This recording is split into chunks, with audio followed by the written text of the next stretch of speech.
Hi, I'm Jessi. We're here at Animal Wonders where we have two foxes that are ambassadors for their species. I love sharing them with you because they're beautiful and I want to show you that they're having a great life. I love seeing them so happy and I think you enjoy it too. Some of you enjoy it so much that you might be thinking it'd be fun to have a fox as a pet. So I'd like to let you know a little bit more about the topic of foxes as pets.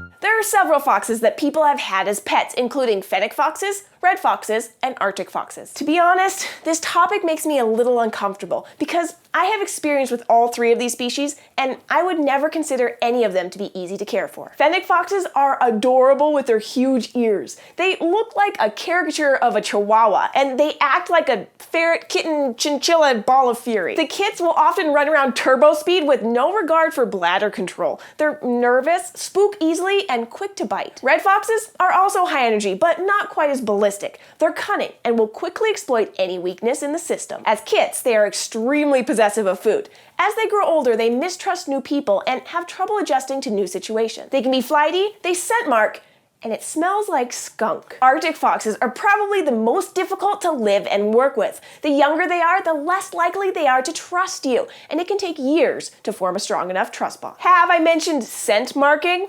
Well, Arctic foxes take the cake for odor. Their urine is intense. And you can't even imagine what it's like living with a shedding Arctic fox. Most foxes aren't domesticated, which leaves us with non-domesticated foxes that we only wish were as tame as dogs. Unfortunately, that's not in a fox's behavior. They're solitary and don't need or crave companionship like a dog does, and they won't stick around your house like a domestic cat would if left outside. Of course, you may have heard about a fox that became someone's perfect companion, but the reason that these stories are shared and become popular is because they're an exception to the rule. They're extraordinary. For those of you that would like to know what it might be like to have a fox living in your home, here you go. You're all excited to meet your new friend and show her new home. You've bought toys, you've set up a soft little bed for her to sleep in, and you've put all your breakable items away. You open the crate door, and she hesitates. She's a prey animal, so her instincts are telling her to be careful. Then she's overcome with curiosity and she races out to investigate. On the way, she stops to smell the rug and then squats to mark that interesting smell with her urine. She then slips behind the couch to start making her new den. After rearranging the couch innards to her liking, she then slips out to continue exploring. This time, she's looking for food. Her heightened senses tell her exactly where to go. She easily jumps on the counter and opens your cabinet. When you try to protect your food, she growls and tries to bite. Whatever she can't eat in one meal, she'll cache for later in safe places like your closet, under your bed, or other small dark places. When a fox caches their food, they then mark it to make sure they can find it later. So now you have all your food spread throughout your house, covered in fox urine. This story is exactly what I envision when someone says they want a fox as a pet. I love foxes and I love being able to take care of Seraphina and Cass, but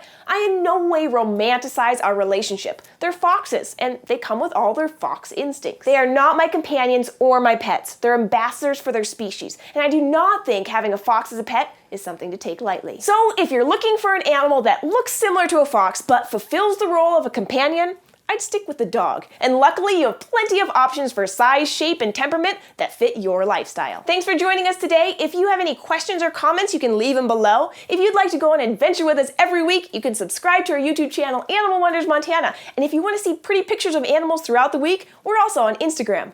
Thanks, guys. You've probably heard the word anthropomorphize before. It means attributing human emotions to non-human animals or objects.